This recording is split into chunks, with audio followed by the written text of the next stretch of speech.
அனைவருக்கும் வணக்கம். நான் உங்கள் ஜோதிடர் தமிழ்வாணன் பேசுறேன். நேற்று என்னோட நண்பர் ஒருவர நான் சந்திச்சேன். அந்த நண்பர் வந்து பார்த்தீங்கன்னா, நான் ஜோதிடர் ஆனதுக்கு அ பிறகு நீண்ட நாட்களுக்கு பிறகு அவர சந்திச்சோம்.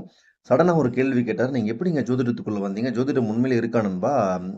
நீங்க தொப்புக்கிட்டின்னு இந்த ஃபீல்டுக்குள்ள குதிச்சுட்டீங்களே, இதெல்லாம் சரிதானா? எனக்கு புரியல." அப்படின்னு சொல்லிட்டு நெறைய கேள்விகள் கேட்டாரு. அவர் கேட்ட கேள்வி முதல் கேள்வி என்னன்னா, "உண்மையிலேயே வந்து ஜோதிடம் இருக்கா? ஜோதிடம் இருக்குன்னா, அப்ப கடவுள் இருக்காரு தானே? அப்ப கடவுள நீங்க பார்த்துட்டீங்களா? கடவுள நீங்க அ ஒ ஒ இது பண்ணியிருக்கீங்களா? கண்ணால பார்த்துருக்கீங்களா? அவருகிட்ட உங்ககிட்ட பேசியிருக்கிறாரா?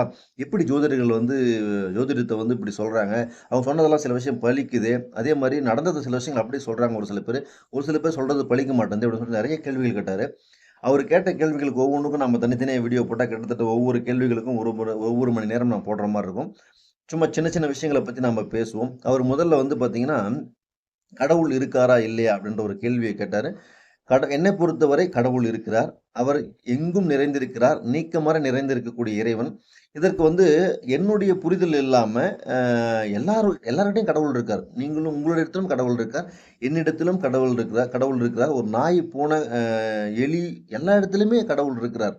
எல்லா உயிர்களிடத்திலும் நீக்கமற நிறைந்திருக்கக்கூடிய இறைவன் தான் பெரும் பேராற்றல். அவருக்கு நாம் நெறைய பேர் வச்சுட்டு இருக்கிறோம். இந்துக்கள் ஒரு மாதிரி அவர கூப்பிடுறாங்க. முஸ்லிம்ஸ் ஒரு மாதிரி அவர கூப்பிடுறாங்க. கிறிஸ்டியன்ஸ் ஒரு மாதிரி அவர கூப்பிடுறாங்க. புத்திஸ்ட் ஒரு மாதிரி அவர கூப்பிடுறாங்க. அதே மாரி சமணர்கள் ஒரு மாதிரி கூப்பிடுறாங்க. யார் எப்படி கூப்பிட்டாலுமே, அவர் நீக்கமற நிறைந்திருக்கக்கூடிய ஒரு பெரும் அருட்பெரும் ஆற்றல். அது மட்டும் இல்லாம, கடவுள் நல்லவர் அப்படின்னு சொல்லிட்டு நம்ம ஒரு கோணத்திலயும் பார்க்க முடியாது. கடவுள் கெட்டவர் சொல்லிட்டு இன்னொரு கோணத்திலயும் பார்க்க முடியாது. நீங்கள் யார்? உங்களுடைய தன்மை என்ன? உங்களுடைய பாவ, புண்ணிய கணக்கு என்ன? நீங்கள் எதை கொண்டு வந்திருக்கிறீர்கள்? நம்ம கேட்டு வந்தது அப்படின்னு சொல்லிட்டு சில விஷயங்கள நம்ம சொல்லுவோம். நீங்க எத எப்படி கேட்டு வந்திருக்கீங்களோ, நீங்க என்னென்ன செய்திருக்கீங்களோ, அதன் பொறுத்து அவருடைய தன்மை மாறும். புரியுதுங்களா? தீமைகளை மட்டுமே நீங்கள் அனுபவித்துக் கொண்டிருக்கிறீர்கள் என்று சொன்னால், கடவுள நீங்க திட்டிக்கிட்டு இருப்பீங்க. நன்மை மட்டுமே நீங்க அனுபவிச்சுக்கிட்டு இருக்கீங்க அப்படின்னு சொன்னா, கடவுள நீங்க பாராட்டுவீங்க. அவ்வளோதானே தவிர, ஆனா நீங்கள் அனுபவிக்கக்கூடிய நன்மை, தீமை, உடல் உபாதைகள், அ க பண பிரச்சனைகள், சொத்து பிரச்சனைகள், உறவில் இருக்கக்கூடிய பிரச்சனைகள் அனைத்திற்கும் நீங்கள் தான் காரணம் என்பதை உணர்ந்தீர்கள் என்று சொன்னால், நிச்சயமா கடவுள் இருக்காரா? இல்லையா? என்ற கேள்விகளுக்கெல்லாம் நீங்க வரவே மாட்டீங்க.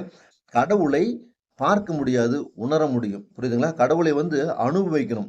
ஒவ்வொரு நொடியும் நம்ம வாழ்க்கையில நடக்கக்கூடிய நிகழ்வுகளை உத்து பார்த்தாலே கடவுள் இருக்காருன்றது உங்களுக்கு புலப்படும். நமக்கு கிடைத்த அனைத்துமே க கடவுளினுடைய அ முழு கட்டுப்பாட்டில தான் கிடைத்திருக்கிறது. நம்ம எல்லாமே வந்து பார்த்தீங்கன்னா, இதற்கு நான் வந்து தகுதியானவனா, இல்லையா என்றெல்லாம் தெரியாது. ஆனால் தகுதியான ஒன்று தான் உங்களை வந்து சேரும். அப்ப உங்களிடம் இருப்பது தகுதியானது தான். இறைவன் இருக்கிறான். இறைவனை உணர்வதற்கு பலவிதமான வழிகள் இருக்கிறது. ஒவ்வொன்றாக பார்ப்போம். நன்றி. மீண்டும்